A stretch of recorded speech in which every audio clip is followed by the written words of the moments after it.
वार्ता के बारे में इस अवतरण में बताया गया है।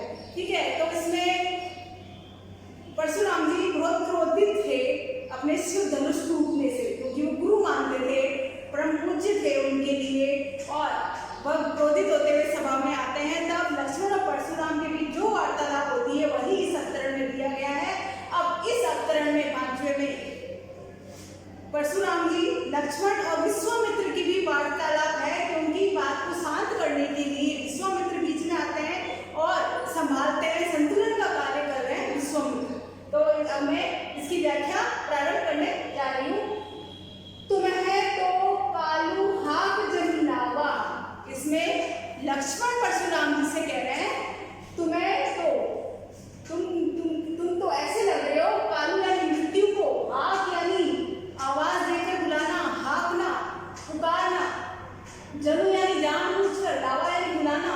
मतलब लक्ष्मण कह रहे हैं परशुराम जी से आपको ऐसे लग रहा है मेरे लिए मृत्यु को पुकार कर बुला रहे हो, हाक लेकर बुला रहे हो, बार बार मुझे यानी बुलावा, बार बार मुझे लग रहा है मेरे लिए बुला रहे हो, यानी वह मृत्यु चाहते थे लक्ष्मण के लिए, यही वो व्यंग्य में कहते हैं परशुराम जी से। सुनत लखन के वचन कठोरा, अब लक्ष्मण के कठोर वचन सुनकर, सुनत लखन के वचन कठोरा, लक्ष्मण के कठोर वचन सुनकर परशुराम जी क्या कहते हैं, परसु सुधारी धरो घर कर धोरा। परसु का मतलब फरसा, जब ना कोई इंसान क्रोधित होता है, उनके हाथ में एक हथियार था तो उन्होंने अपने फरसे को सुधार कर रखा। ठीक है, परसु यानी फरसा, हथियार उनके लिए, सुधारा यानी संभाल कर रखा, धरो यानी धर रखा, कर धोरा, धोरा यानी भयंकर, मतलब उन्होंने अपना फरसा सुधार कर रखा। अब जनी देऊ दोसु मोही लोहू, अब इसमें परशुराम जी कहते हैं लक्ष्मण के लिए कि अब जनी, जब जनी यानी लोग, दे यानी देना, दोसु यानी दोष, मोही लोहू मुझे, लोग अब कोई लोग मुझे दोष मत देना, कटुवादी, बालक वध लोहू, ये बालक है, कौन बालक, लक्ष्मण, कटुवादी है यानी कड़वे वचन बोलने वाला है बालक, और वध करने योग्य है। ठीक है, लक्ष्मण कह रहे हैं, परशुराम जी कह रहे हैं लक्ष्मण के लिए कि ये अब मुझे दोष मत देना अगर मैंने इसका वध कर दिया, क्योंकि ये बालक वैसे ही कटुवादी है, वध करने योग्य है।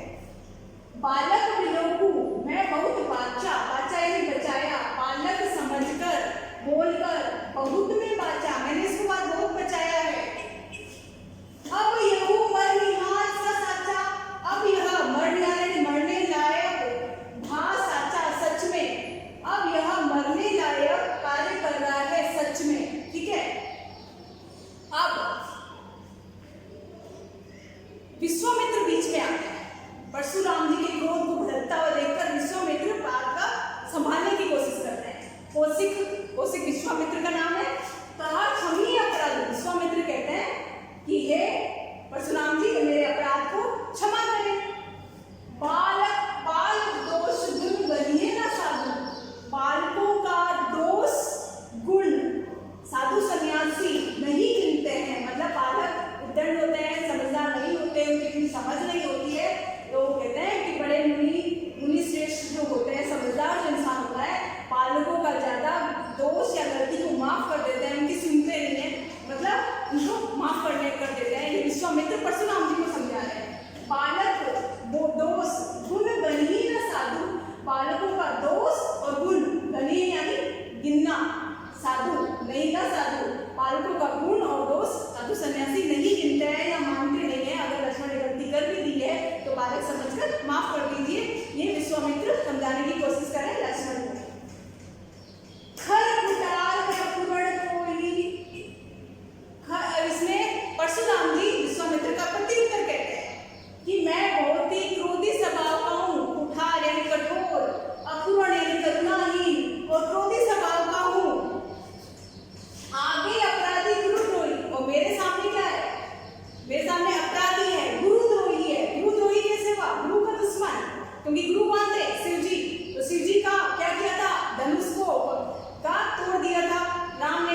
ठीक है।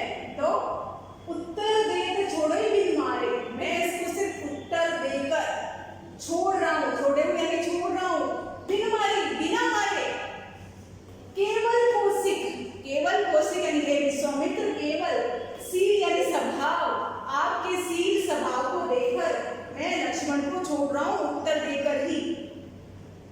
न त एही काठी कुठार कठोरे, न त नहीं तो, एही यानी अभी काट देता, कि कठोर कठोरे कुठार से, ठीक है, कठोर कुठार से, कठोर कुल्हाड़ी से, फरसे से अभी इसको मैं काट देता। गुरु ऋण होते ही श्रम थोड़े, गुरु के ऋण से, गुरु के प्रति जो अपना दायित्व होता है, गुरु को सम्माननीय होते हैं, तो हर शिष्य का ये हमेशा यही रहना चाहिए कि गुरु का अपमान ना हो। और गुरु किसको मानते थे? शिव जी को। तो कहते हैं कि मैं गुरु के प्रति, गुरु का अपमान हुआ है तो गुरु के ऋण से मैं अभी ऋण हो जाता। ऋण यानी ऋण मुक्त होना। होते ही श्रम थोड़े, थोड़े ही श्रम में, थोड़े ही समय में मैं इसको लक्ष्मण को मारकर गुरु के ऋण से ऋण हो जाता। ऋण होने का मतलब समझे ऋण से मुक्त होना, क्योंकि गुरु के प्रति दायित्व है। क्योंकि वो समझते थे कि राम लक्ष्मण ने धनुष तोड़कर उनके गुरु का, शिव जी का अपमान किया है, तो शिष्य का दायित्व रहता है कि हमेशा अपने गुरु को सम्मान वापस दिलाए। ऐसा करके वह गुरु के ऋण से ऋण मुक्त होना चाहते थे। अब दोहा गांधी सुनू। अब इसमें परशुराम जी ने अपने वक्तव्य रखे, क्रोधपूर्ण स्वभाव से विश्वामित्र के सामने अपनी बात रखी। अब विश्वामित्र अपने मन में क्या सोचते हैं परशुराम जी के लिए, ठीक है, इस बात का वर्णन इसमें किया गया है। गांधी सुनो। विश्वामित्र के पिता का नाम था गांधी, ठीक है, तो गांधी पुत्र कौन हुए? विश्वामित्र। तो इसमें विश्वामित्र अपने हृदय में सोचते हैं, गांधी सुनो का है हृदय हसी। गांधी के पुत्र सुनकर, परशुराम जी की बात सुनकर हृदय हसी, अपने हृदय मन में हंसते हैं। मुनि हरिहर सूझ, इन मुनि को हरा ही हरा सूझ रहा है। इसमें मुहावरा का प्रयोग किया है तुलसीदास जी ने। इसका अर्थ है हरा ही हरा सुनना। मुहावरा ये है कि सावन में जो व्यक्ति अंधा हो गया, तो सावन में क्या होता है, चारों तरफ हरियाली फैली रहती है, तो उस मौसम में अगर कोई अंधा होता है, उसे लगता है कि अब पूरे चौमासे में, पूरे 12 महीने हमेशा सब टाइम हरियाली ही रहती है, पर ऐसा नहीं होता है। कभी सूखा भी होता है, कभी बाढ़ भी आती है, कभी सर्दी, कभी गर्मी, मौसम बदलते रहते हैं। तो उदाहरण के द्वारा समझाना ये चाहते हैं कि परशुराम जी ने बहुत से क्षत्रियों को नाश कर दिया था, तो विश्वामित्र सोचते हैं कि परशुराम जी ने और क्षत्रियों की तरह राम और लक्ष्मण को भी साधारण क्षत्रिय समझ लिया है, यानी उन्हीं को हरा ही सूझ रहा है, यानी सबको एक समान समझ रहे हो। ये साधारण क्षत्रिय नहीं है। राम लक्ष्मण कौन थे? स्वयं विष्णु के अवतार। और लक्ष्मण कौन थे? राम लक्ष्मण थे शेषनाग के अवतार। तो ये चीज उनको पता नहीं थी।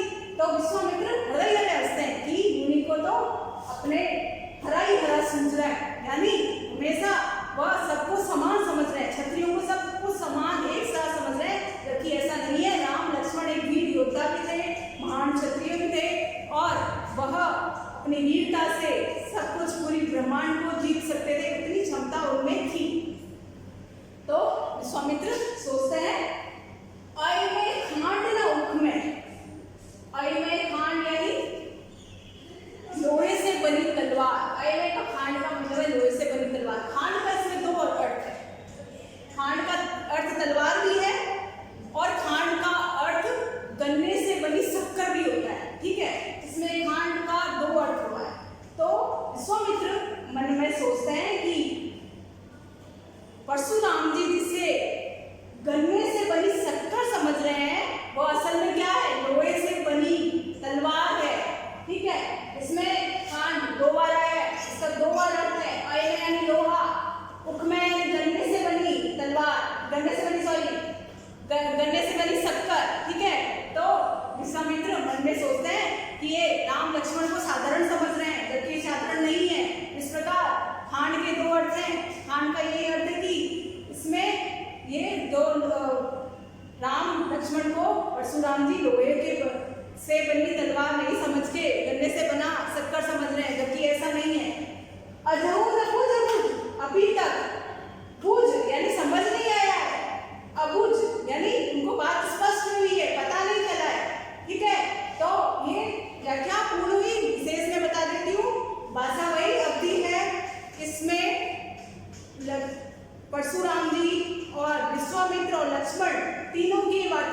तुलसीदास जी ने यह प्रसंग बहुत रोचक और सुंदर तरीके से अभिव्यक्त किया है।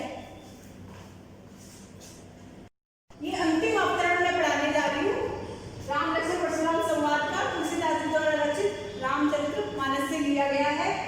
इसमें इस चौपाई में यही बताया गया है कि लक्ष्मण किस तरह से परशुराम जी की क्रोधाग्नि को भड़काते हैं अपने व्यंग्य बाणों से, ठीक है। और फिर अंत में श्री राम के वचन शीतल जल की तरह बात को शांत करने के लिए वो बोलते हैं। इस प्रकार राम विवेकपूर्ण स्वभाव से अपनी बात को संभालने की कोशिश करते हैं, ठीक है। तो इसमें बालकांड से लिया गया है। इसमें सर्वप्रथम लक्ष्मण अपना कथन परशुराम जी से कहते हैं कि भाई कहूँ लखन मुनि शील तुम्हारा। लक्ष्मण कहते हैं परशुराम जी से, हे मुनि, शील यानी स्वभाव, तुम्हारे स्वभाव के बारे में कौन नहीं जानता, कौन नहीं जानता, विदित संसारा, कौन नहीं जानता, कौन नहीं जानता, विदित यानी अवगत है, पूरे संसार को अवगत है। माताई पिताई पूरी भय नीके, आप अपने माता पिता के पूरे रण मुक्त होना, आपने माता पिता के उनसे बड़ी प्रकार से रण मुक्त हो गए, अर्थात आपने अपने माता पिता के जो प्रति जो दायित्व है वो तो पूर्ण कर लिए हैं। अब बचा क्या, गुरु के प्रति जो दायित्व वो बाकी रह गया, तो वो दायित्व किस तरह पूरे करेंगे, वो लक्ष्मण से बदला लेकर पूरा करना चाहता है। यह व्यंग्य परशुराम जी से लक्ष्मण करते हैं, मतलब कहना चाह रहे हैं माता पिता के पूरी भय नीके यानी भली प्रकार से आप अपने माता पिता के रण से यानी दायित्वों से तो अच्छी तरह से मुक्त हो चुके हो।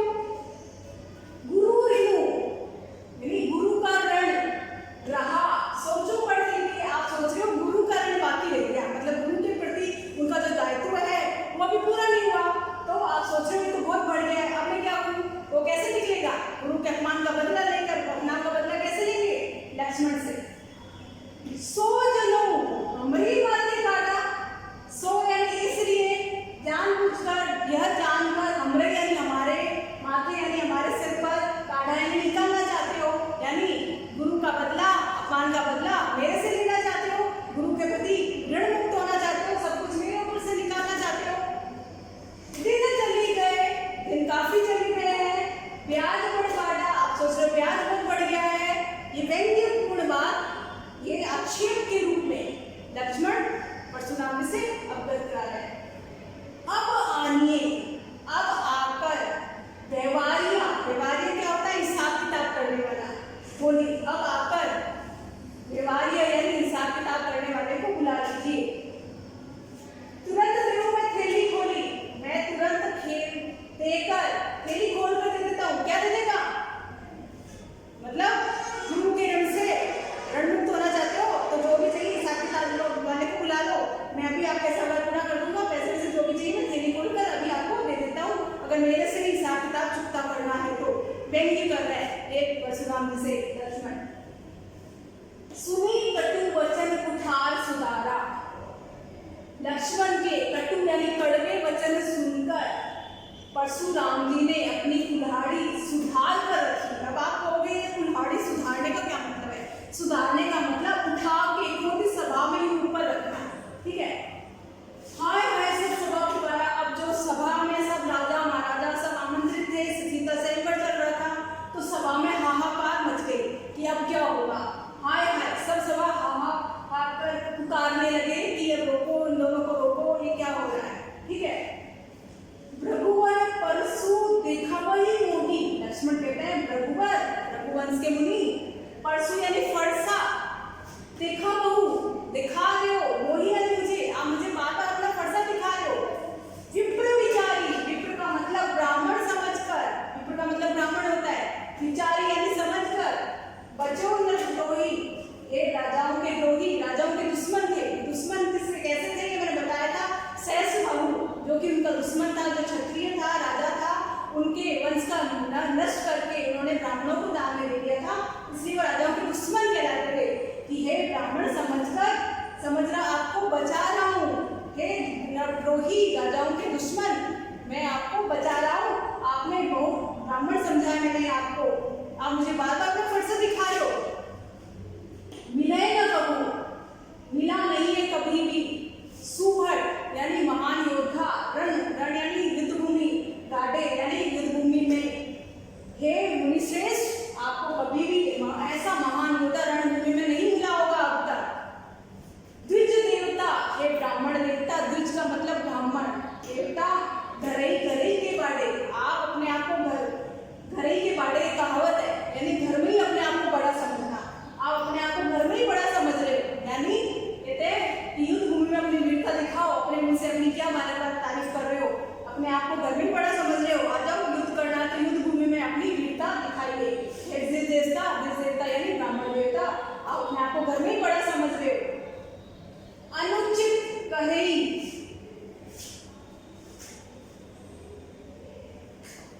सब लोग पुकारे, अनुचित कह रहे, सब लोग पुकारते हैं।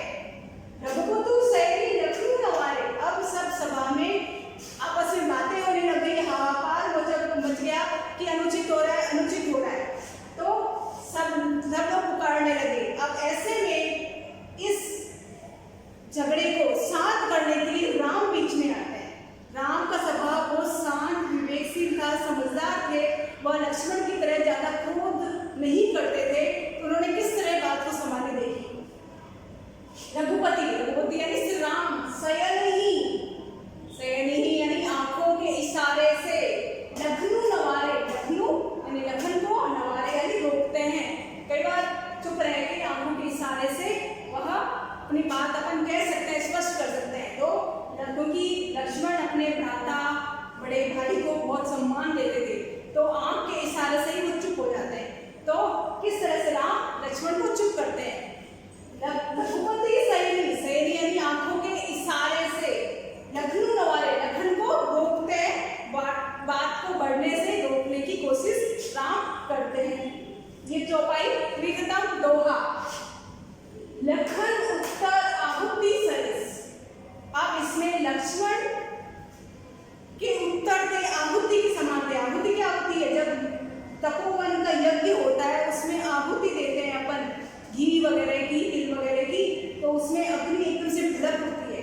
वैसे ही क्रोध की अग्नि भड़क रही थी, किसकी? परशुराम जी की। और लक्ष्मण उनको उत्तर पे उत्तर, प्रत्युत्तर पे उत्तर दिए जा रहे थे।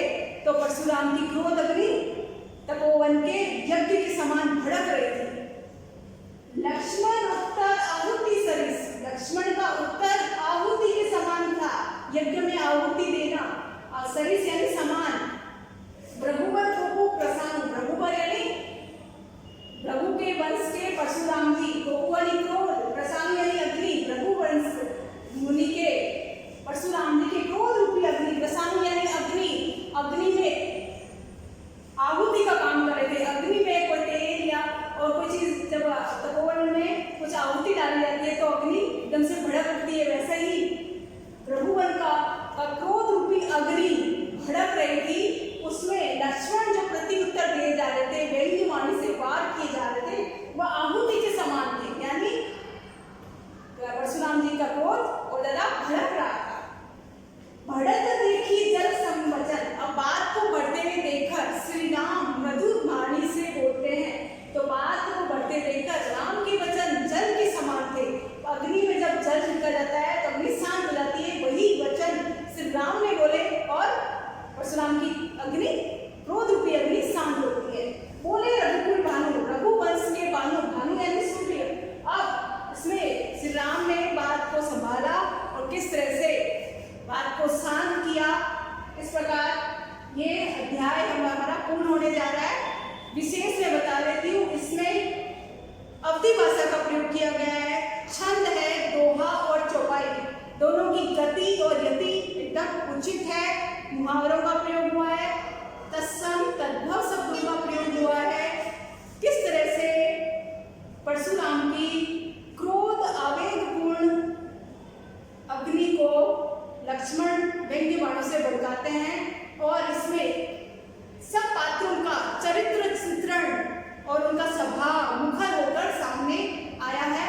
परशुराम जी बहुत क्रोधित स्वभाव के थे और लक्ष्मण भी व्यंग्यपूर्ण बातों से उनके क्रोध को अग्नि को बढ़ाते हैं और राम किस तरह